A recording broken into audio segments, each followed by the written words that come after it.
ഓം ഹരിശ്രീ ഗണപതയേ നമ. അവിഘ്നമസ്തു.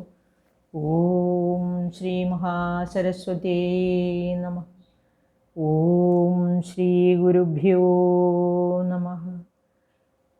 ഓം ശ്രീകൃഷ്ണായ പരബ്രഹ്മണേ നമ. ഓം നമോ ഭഗവതേ വാസുദേവായ. ഹരേ ശ്രീ പാഹിമാം പാഹി കൃഷ്ണ ഗുരുവായൂരപ്പ. എല്ലാ സജ്ജനങ്ങൾക്കും എൻ്റെ വിനീത നമസ്കാരം. നമുക്കിന്ന് പൃഥുചരിതം എന്ന 18-ാം ദശകം നോക്കാം. ആ 18-ാം ദശകത്തിലെ ശ്ലോകങ്ങൾ പറയുന്നതിന് മുമ്പ് നമുക്ക് അതിൻ്റെ ഈ പൃഥുചരിതം, പൃഥു ആരായിരുന്നു എന്ന് അതിൻ്റെ പശ്ചാത്തലം ഒന്ന് അറിഞ്ഞിരിക്കുന്നത് നല്ലതാണ്. ഇത് ഭാഗവതം ചതുർത്ഥ സ്കന്ധത്തിൽ 13 മുതൽ 23 വരെ വർണ്ണിച്ചിട്ടുള്ള ശ്ലോകങ്ങളുടെ ഒരു പ്രതിപാദ്യ വിഷയമാണ് ഈ ദശകത്തിൽ പറഞ്ഞിരിക്കുന്നത്. നമുക്ക് ധ്രുവ വംശത്തിൽ ജനിച്ചവനാണ് പൃഥു എന്ന് പറഞ്ഞു. അപ്പോൾ ആ ധ്രുവകുലം, ധ്രുവന് 2 മക്കളുണ്ടാകുന്നു, ഉത്കലൻ, വത്സരൻ.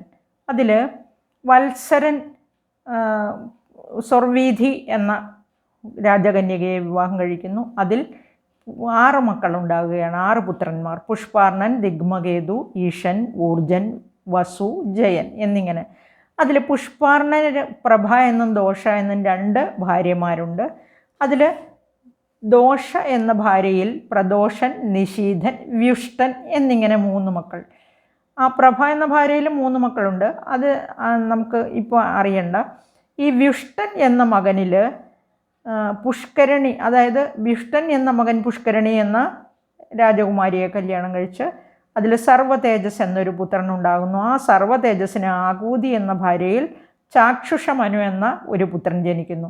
ചാക്ഷുഷമനുവിന് നഡ്വല എന്ന ഭാര്യയിൽ 12 മക്കളാണ് ഉണ്ടാകുന്നത്. ഈ 12 മക്കളിൽ ഒരുവനാണ് ഉന്മുഖൻ.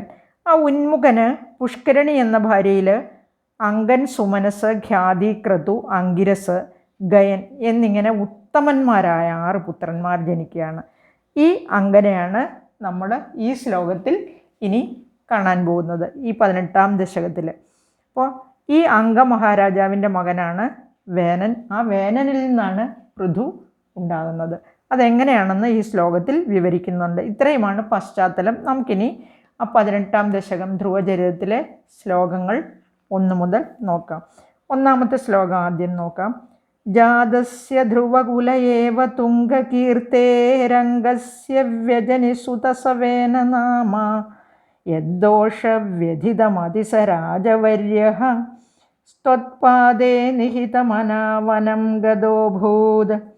ജാതസ്യ ധ്രുവകുല ഏവ തുംഗകീർത്തേരംഗസ്യ വ്യജനിസുതസവേന നാമ യദ്ദോഷവ്യഥിതമതി സ രാജവര്യഃ തത്പാദേ നിഹിതമനാവനം ഗതോഭൂത്. നമുക്ക് വാക്കുകൾ നോക്കാം. ധ്രുവകുലേ ഏവ ജാതസ്യ തുംഗകീർത്തേഃ അംഗസ്യ വേനനാമ സഹ സുതഃ വ്യജനി യദ്ദോഷവ്യഥിതമതിഃ സഹ രാജവര്യഃ ത്വത്പാദേ നിഹിതമനാഃ വനം ഗതഃ അഭൂത്. ജാതസ്യ ധ്രുവകുല ഏവ തുംഗകീർത്തേർ. തുംഗം എന്ന് പറഞ്ഞാൽ ഇവിടെ ഉയർന്ന എന്നുള്ള അർത്ഥമാണ്. ഉയർന്ന കീർത്തിയോടുകൂടിയ, അതായത് വളരെ പ്രസിദ്ധനായിരുന്ന ആ രാജാവ്, ധ്രുവകുലത്തിലെ, ധ്രുവൻ്റെ വംശത്തിൽ തന്നെ ജനിച്ച അംഗസ്യ വ്യജനി, അങ്കൻ എന്ന രാജാവിന് വ്യജനി ഉണ്ടായി, സുതൻ പുത്രൻ, സ വേനനാമ, വേനൻ എന്നു പേരിൽ ഒരു പുത്രൻ ജനിക്കുന്നു. യദ്ദോഷവ്യഥിതമതിഃ, ആ ഏതൊരു പുത്രൻ്റെ ദോഷം കൊണ്ടാണോ, വ്യഥിതമതിഃ എന്ന് പറഞ്ഞാൽ മനസ്സിൽ വളരെയധികം സങ്കടമുണ്ടായി. ആ മകൻ്റെ ദോഷത്താൽ എന്ന് പറഞ്ഞാൽ മകൻ വളരെ ദുസ്വഭാവമുള്ള മകനായിരുന്നു. അതുകൊണ്ട് അച്ഛനായ അംഗരാജാവിന് വളരെയധികം മനപ്രയാസം ഉണ്ടാവുകയും ആ മകൻ്റെ ഈ ദുഷ്പ്രവൃത്തികളാൽ മനം നൊന്തിട്ട് വ്യഥിത മനസ്സായിട്ട് സ രാജവര്യഃ, ആ രാജശ്രേഷ്ഠനായ അംഗരാജാവ് ത്വത്പാദേ എന്ന് പറഞ്ഞാൽ അവിടുത്തെ പാദങ്ങളിൽ, നിഹിതമനാഹ, ആ മനസ്സർപ്പിച്ചിട്ട് വനം ഗതോ ഭൂത്, വനത്തിലേക്ക് പോയി. രാജ്യം ഉപേക്ഷിച്ച് ആ രാജാവ് വനത്തിലേക്ക് പോയി. ഈ മകൻ്റെ ദുഷ്പ്രവൃത്തികൾ കാരണം ഒരു നിവൃത്തിയില്ലാതെ ആയതുകൊണ്ടാണ് രാജാവ് വനത്തിലേക്ക് പോകുന്നത്.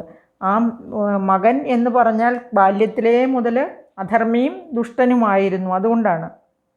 ഇനി ഒന്നുകൂടെ നോക്കാം.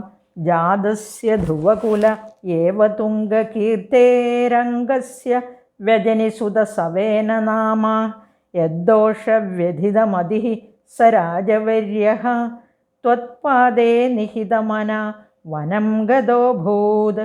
ഇനി നമുക്ക് രണ്ടാമത്തെ ശ്ലോകം നോക്കാം. പാപോപി ക്ഷിതിതല പാലനായ വേനഃ പൗരാദ്യൈരുപനിഹിത കഠോരവീര്യഃ സർവേഭ്യോ നിജബലമേവ സംപ്രശംസൻ ഭൂചക്രേ തവ യജനാന്യയം ഞരൗത്സീത്. പാപോപി ക്ഷിതിതല പാലനായ വേനഃ പൗരാദ്യൈരുപനിഹിത കഠോരവീര്യഃ സർവേഭ്യോ നിജബലമേവ സംപ്രശംസൻ ഭൂചക്രേ തവ യജനാന്യയം ഞരൗത്സീത്. പാപഃ അപി കഠോരവീര്യഃ ക്ഷിതിതലപാലനായ പൗരാദ്യൈഃ ഉപനിഹിതഃ അയം വേനഃ സർവേഭ്യഃ നിജബലം ഏവ സംപ്രശംസൻ ഭൂചക്രേ തവ യജനാനി ഞരൗത്സീത്. ഇനി നമുക്ക് ശ്ലോകത്തിൻ്റെ അർത്ഥം നോക്കാം. രണ്ടാമത്തെ ശ്ലോകം. ഈ ഭൂചക്രേ എന്ന് പറഞ്ഞാൽ ഈ ഭൂമിയിൽ, പാപോപി, പാപോപി എന്ന് പറഞ്ഞാൽ പാപഹ അപി, അവൻ പാപിയായിരുന്നു ഈ മകൻ വേനൻ. ക്ഷിതിതല പാലനായ വേനഹ, അങ്ങനെ ക്ഷിതിതല പാലനം ചെയ്യുന്ന ആ വേനൻ, ആ രാജാവ് രാജ്യം ഉപേക്ഷിച്ച് പോയല്ലോ, അംഗരാജാവ്. അപ്പോൾ രാജ്യം ഉപേക്ഷിച്ച് പോയി കഴിഞ്ഞാൽ ആരും രാജ്യം നോക്കാനുണ്ടായിരുന്നില്ല. അപ്പോൾ എല്ലാവരും കൂടി വേനനെ രാജാവായി വാഴിക്കുകയായിരുന്നു. അതായത് രാജ്യത്തെല്ലാം അരക്ഷിതാവസ്ഥയായിരുന്നു. തസ്കരന്മാരൊക്കെ വന്നു കഴിയുമ്പോൾ എതിർക്കാനൊരു നായകനില്ലല്ലോ.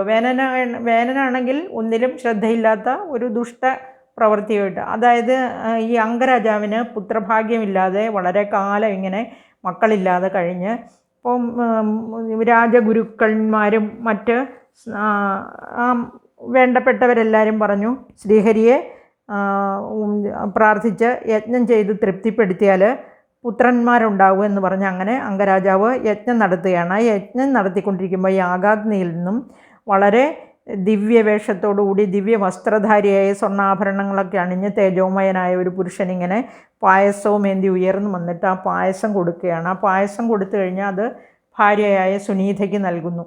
അങ്ങനെയാണ് ഈ പുത്രൻ ജനിക്കുന്നത്. നമ്മൾ രാമായണത്തിൽ പുത്രകാമേഷ്ടി യാഗം നടത്തുന്നതും ഇങ്ങനെ യാഗാഗ്നിയിൽ നിന്ന് പാത്രത്തിൽ പായസം കൊണ്ടുവന്ന് ദശരഥ മഹാരാജാവ് ഭാര്യമാർക്ക് പങ്കുവയ്ക്കുന്നതൊക്കെ നമ്മൾ രാമായണത്തിൽ കണ്ടു കഴിഞ്ഞതാണ്. അതുപോലെ തന്നെ ഇവിടെയും ഇങ്ങനെ പായസം കൊണ്ടുവന്ന് കൊടുക്കുകയും ആ പായസം കഴിച്ചിട്ടാണ് ഈ സുനീതയ്ക്കും അംഗരാജാവിനും ഈ വേനൻ എന്ന മകൻ ജനിക്കുന്നത്. പക്ഷേ അവൻ ബാല്യത്തിലെ അധർമ്മിയായിട്ട് വളർന്നു വരികയാണ്. നിരപരാധികളെ അവൻ ഒരുപാട് കൊന്നൊടുക്കി, അതുപോലെ തന്നെ മൃഗങ്ങളെ, എന്തിന് സ്വന്തം കൂട്ടുകാരെ പോലും അവൻ മൃഗങ്ങളെ പോലെ കൊന്നൊടുക്കി എന്നാണ് ഭാഗവതത്തിൽ പറഞ്ഞിരിക്കുന്നത്. അങ്ങനെ ആ രാജാവ് ഇങ്ങനെ ചിന്തിക്കുകയാണ്, അപ്പോൾ ദുഷ്ടനായ മകൻ ഉള്ളതിനേക്കാൾ നന്ന് പുത്രന്മാരില്ലാതിരിക്കുന്നത് തന്നെ ആയിരുന്നു.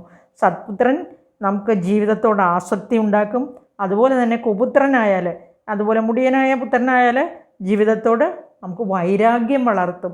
അതുകൊണ്ട് അങ്ങനെ വിരക്തനായി വൈരാഗിയായാണ് രാജാവ് കാട്ടിലേക്ക് പോകുന്നത്. അങ്ങനെ രാജാവ് കാട്ടിലേക്ക് പോയി കഴിഞ്ഞ് രാജാവാകുന്നതാണ് വേനൻ. വേനനെ ആ ഋഷിമാരും പൗരന്മാരും എല്ലാവരും ചേർന്നാണ് രാജാവ് ആക്കുന്നത്. ഇനി ആ രാജാവ് ആയിക്കഴിഞ്ഞ വേനനോ പാപിയായിരുന്നു. ക്ഷിതിതല പാലനായ വേനഹ, പാപിയായിരുന്നുവെങ്കിലും അംഗരാജാവ് രാജ്യം ഉപേക്ഷിച്ച് പോയതിനാൽ വേനനെ പൗരജനങ്ങൾ രാജാവായി വഴിച്ചു. പൗരാദ്യൈരുപനിഹിത കഠോരവീര്യേ, അതായത് കഠോരവീര്യൻ എന്ന് പറഞ്ഞാൽ വളരെയധികം പരാക്രമശാലിയായിരുന്നു. അങ്ങനെ രാജാവായി കഴിഞ്ഞ് പൗരാദികളാൽ രാജാവായി വാഴിക്കപ്പെട്ട വേനനൊരു പരാക്രമശാലിയായ വീരനായിരുന്നു എന്ന് പറഞ്ഞിരിക്കുകയാണ്.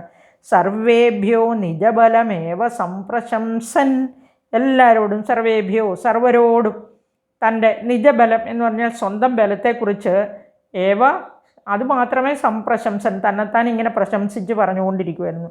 ഞാനാണ് വലിയവൻ, ഞാനാണ് ബലവാൻ, എന്നെ കഴിഞ്ഞ ആരുമില്ല. അങ്ങനെ തന്നെക്കുറിച്ച്, തൻ്റെ കൈക്കരുത്തിനെക്കുറിച്ച്, തൻ്റെ ശക്തിയെക്കുറിച്ച് എപ്പോഴും പ്രശംസിച്ച് പറഞ്ഞുകൊണ്ടിരുന്നു. ഭൂചക്രേ തവ യജനാന്യയം ഞരൗത്സീത്. യജനാന്യം എന്ന് പറഞ്ഞാൽ, ഭൂചക്ര എന്ന് പറഞ്ഞാൽ ഈ ഭൂമിയിലെങ്ങും, തവ അവിടുത്തെ, അതായത് ഭഗവാന്റെ, അവിടുത്തെ ആ പ്രിയങ്കരങ്ങളായ യജ്ഞാദികൾ, ഭഗവാനെ പ്രീതിപ്പെടുത്താനാണല്ലോ നമ്മൾ യാഗങ്ങളും യജ്ഞങ്ങളും ഹോമങ്ങളും എല്ലാം നടത്തുന്നത്.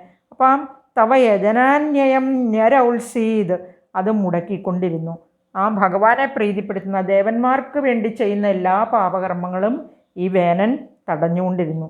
അതായത് വേനൻ സ്വയം പറഞ്ഞിരുന്നത്, ഞാനാണ് ദേവൻ, എന്നെ കഴിഞ്ഞ ആരുമില്ല, എന്നെയാണ് പ്രീതിപ്പെടുത്തേണ്ടത് എന്നാണ് പറഞ്ഞുകൊണ്ടിരുന്നത്. അതുകൊണ്ടാണ് അങ്ങനെ തടഞ്ഞുകൊണ്ടിരുന്നത്. ഭഗവാനെ പ്രീതിപ്പെടുത്താൻ വേണ്ടി, ദേവന്മാർക്ക് വേണ്ടി ചെയ്യുന്ന ഒരു പ്രവൃത്തിയും ചെയ്യാൻ അനുവദിച്ചിരുന്നില്ല. അങ്ങനെ ഇനി ദേവൻ സ്വയം ദേവൻ എന്ന് പറഞ്ഞ് ഈ യാഗം, ഹോമം തുടങ്ങിയവയെല്ലാം മുടക്കാൻ തുടങ്ങി. ഇത്രയുമാണ് ഈ രണ്ടാമത്തെ ശ്ലോകത്തിൽ. നമുക്ക് രണ്ടാമത്തെ ശ്ലോകം ഒന്നും കൂടെ നോക്കാം. പാപോപി ക്ഷിതിതല പാലനായ വേനഃ പൗരാദ്യൈരുപനിഹിത കഠോരവീര്യഃ സർവേഭ്യോ നിജബലമേവ സംപ്രശംസൻ ഭൂചക്രേ തവ യജനാന്യയം ഞരൗത്സീത്. നമുക്കിനി അടുത്ത ശ്ലോകം അടുത്ത വീഡിയോയിൽ നോക്കാം. എല്ലാവർക്കും നന്ദി, നമസ്കാരം.